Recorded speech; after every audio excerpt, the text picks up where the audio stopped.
네, 안녕하세요. LU학원 대표 임지입니다. 오늘은 여러분에게 여름방학 보딩스쿨 어떻게 준비하는 것이 좋을까에 대해서 안내드리고자 합니다. 많은 보딩스쿨들은 1월 초부터 1월 15일 이 사이에 이제 지원을 받습니다. 물론 일부 학교들은 1월 말과 2월 초까지 지원을 받기도 합니다.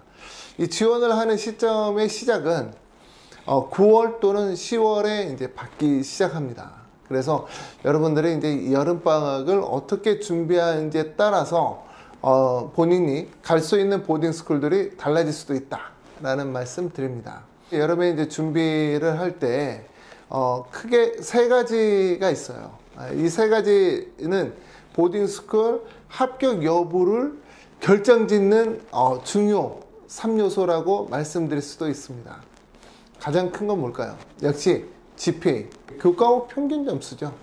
이 교과목 평균 점수를 올리는 방법이 학교 내신뿐만 아니라 썸머스쿨의 타 학교에 가서 크레딧을 이제 받은 것들, 또는 이제 온라인으로 크레딧을 받은 것들, 이런 것을 다 더해서 지원할 때 쓸 수가 있습니다.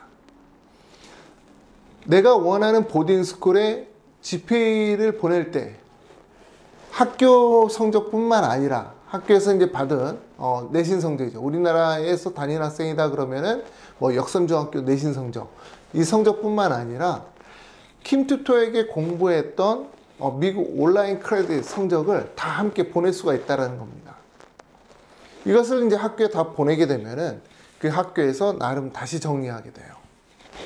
그래서 여러분에게 말씀드리는 것은 GPA는 학교 내신 성적뿐만 아니라 학생이 받은 모든 성적, 그 교과 과정에 관련된 모든 성적을 합한 것이 GPA다 라는 말씀 드립니다.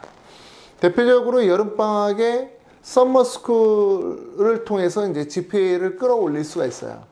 자, 썸머스쿨은 최대 2학점까지 가능합니다. 그래서 이제 2크레딧을 이제 받을 수가 있는데 두 과목이라고 생각하는 게 마음 편하실 거예요.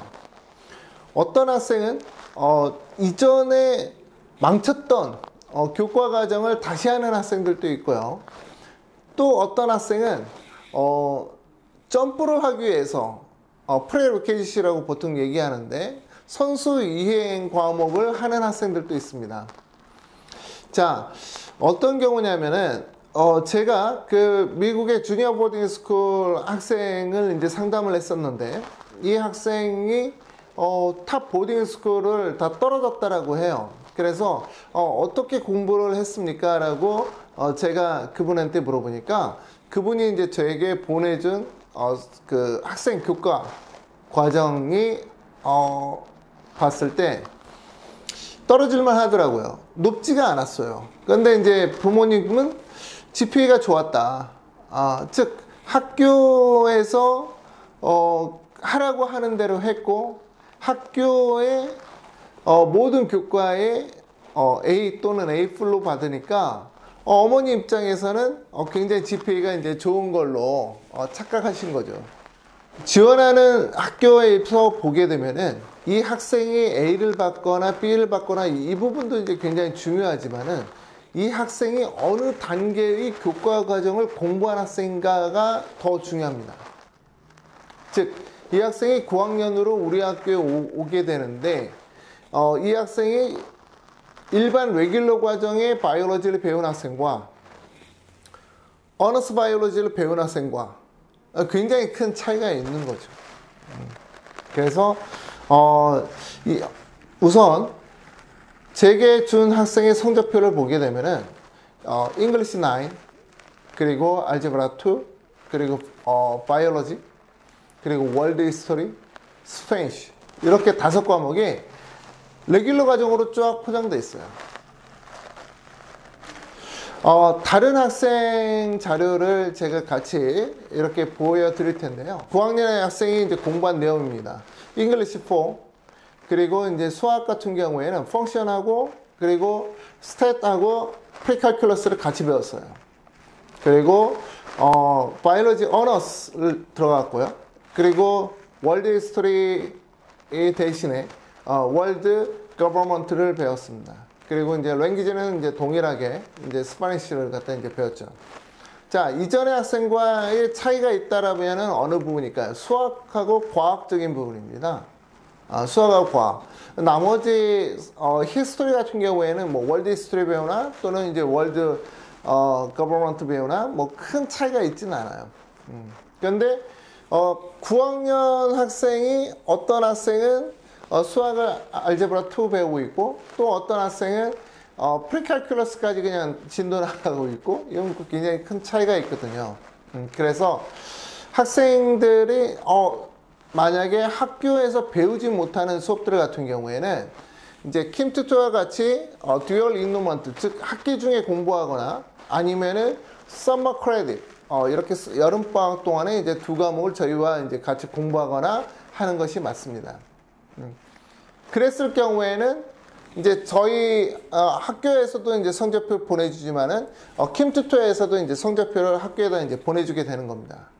참고적으로 이제 저희가 이제 보내주는 이제 성적표는 와스크 인증되어 있는 성적표입니다. 즉 미국 서부교육위원회가 인증해주는 성적표를 이제 학교에다가 이제 보내주기 때문에 Made in USA예요.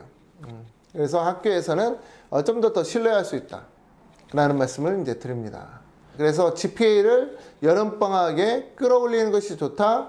최대 2과목 등록이 가능하다. 그리고 GPA 등록하는 팁을 우선 드린다 그러면 물론 그 학생이 지금 어떤 과정의 학생인지 또 지난 학기에 성적이 어땠는지 이런 부분을 다 봐야겠지만은 그래도 교과 과정으로 중요한 부분은 수학하고 과학입니다. 그래서 이 수학하고 과학을 어느 정도 올려놓는 것이 좋다라는 말씀 드리고요. 우리나라에 있는 국제학교 학생들 같은 경우에는 이제 수학이 잘 돼 있잖아요. 그 경우에 있어서는 US 히스토리 미들 레벨을 이제 하는 것이 더 좋다라는 말씀 드립니다. 그래서 자기가 이제 좀 강점으로 놓고 싶은 과목을 좀 더 끌어올리는 것도 굉장히 입학사정관한테 자극을 주지 않을까 뭐 이런 생각을 좀 임팩트를 보여주는 것도 괜찮죠. 자, 그 다음에 이제 중요한 부분은 뭘까요? 그 다음에 이제 중요한 부분은 이제 테스트 스코어입니다. 테스트 스코어는 여러분들이 잘 아실 거예요. SSAT라는 시험하고 그리고 이제 토플이라는 시험이 있습니다. SSAT, 토플 이 두 가지를 다 함께 이제 준비해야 되는 건데요. 순서는 토플을 먼저 공부하는 게 좋아요. 토플 점수가 80 이상인 학생들은 SSAT를 이제 공부해도 됩니다. 그런데 그 성적이 안 나오는 학생들이 SSAT를 한다. 별로 좋지도 않고요. 성적도 안 올 겁니다. 그리고 성적이 만약에 올라도 좀 모양새가 안 좋을 거예요. 간혹 가다가 이제 좀 잘 모르시는 분들이 내신 성적, 수학 성적이 안 좋거나 뭐 이런 경우에 뭐 그걸 만회하는 방법으로 이제 SSAT 테스트를 잘 보면 되지 않냐 뭐 이렇게 이제 생각할 수도 있는데요. 그건 아니에요. 그래서 만약에 한국의 수학 성적이 안 좋을 경우에는 앞전에 이제 말씀드린 대로 미국 온라인 크레딧을 차라리 따는 것이 더 낫다라는 겁니다. 자, 그리고 토플을 마친 학생들이 이제 SSAT 하게 되는데 SSAT는 리딩하고 버벌하고 그리고 이제 수학이 있죠. 그리고 점수로는 이제 표기가 안 되지만은 에세이라는 부분이 이제 앞에 30분간 이제 쓰게 되는데 그 부분이 굉장히 중요합니다. 에세이는 학생이 이제 점수로 표기 안 된다라고 해서 학생이 이제 그렇게 비중을 크게 안 두고 있죠. 그런데 이제 사실은 등락에 굉장히 중요한 부분입니다. 이 부분은. 입학사정관 같은 경우에는 이 학생의 글쓰기를 이제 보게 되는데요. 이 글쓰기를 판단을 하는 것은 세 가지 포인트에서 이제 체크합니다. 첫 번째는 SSAT의 에세이예요.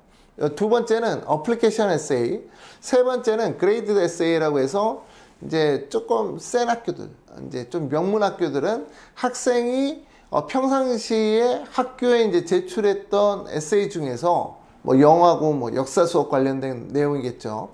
선생님한테 첨삭받은 내용, 그런 부분들의 에세이도 이제 같이 내야 됩니다. 그래서 이 세 가지를 입학사정관이 보고 같이 평가를 하기 때문에 어느 하나를 뭐 톤을 다르게 쓴다거나 누가 크게 뭐 손봐준다거나 그러면은 그 학생이 말짱한 학생인데도 불구하고 떨어지는 참사를 갖다가 면할 수가 없습니다.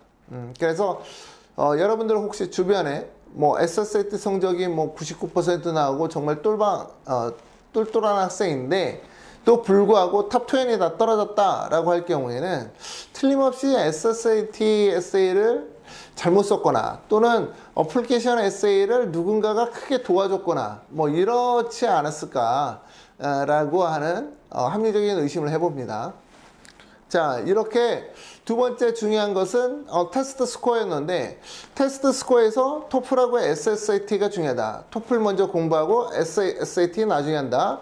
그리고 SSAT도 중요하지만은 그 숨어있는 에세이가 이제 굉장히 중요한 부분이다. 그리고 이제 그 에세이는 SSAT 에세이, 어플리케이션 에세이, 그리고 그레이드 에세이가 있는데 이 부분에 톤을 정확하게 맞춰야 되기 때문에 학생이 단연간 에세이 훈련을 받는 것이 좋다라는 것을 안내해 드렸습니다. 자, 마지막으로는 엑스트라 커리큘러예요. 엑스트라 커리큘러는 이 학생의 어떤 캐릭터를 보여주는 부분입니다. 그래서 학생이 페이퍼 상태로 보여줄 수, 자신을 어필할 수 없는 부분을 동영상이나 다른 부분을 통해서 이제 입학 사정관한테 어필하는 거예요. 이거 굉장히 중요하죠. 미국은 조금 약간은 이런 부분들을 좀 더 긍정적으로 이제 많이 보거든요. 우리는 괜히 잘난 체한다 뭐 이런 식으로 생각할 수 있겠지만, 자, 이 부분 같은 경우에는 사실 개인 맞춤형으로 설명해 드릴 수 있는 부분입니다. 그래서 학생이 저희에게 오게 되면은 이 엑스트라 커리큘러를 저희가 이제 잡아주고 학생의 어떤 부분을 강조하는 것이 좋다. 그리고 그 부분을 어떻게 준비하자, 동영상 어떻게 촬영하자, 이런 부분들을 저희가 얘기를 나눌 수가 있을 것 같아요. 자, 이상으로 오늘은 이 중요한 여름방학, 그리고 이제 가을 시점에 어떤 것을 어떻게 준비를 해야 좋은 보딩스쿨 지원을 할 수 있을까라고 하는 부분에 대해서 보딩스쿨 입학 결정 3요소와 함께 알아봐 드렸습니다. 자, 이렇게 마치고요. 궁금하신 분들은 저희에게 연락 주시면 되고 모든 상담은 저희가 유료로 진행하고 있습니다. 감사합니다.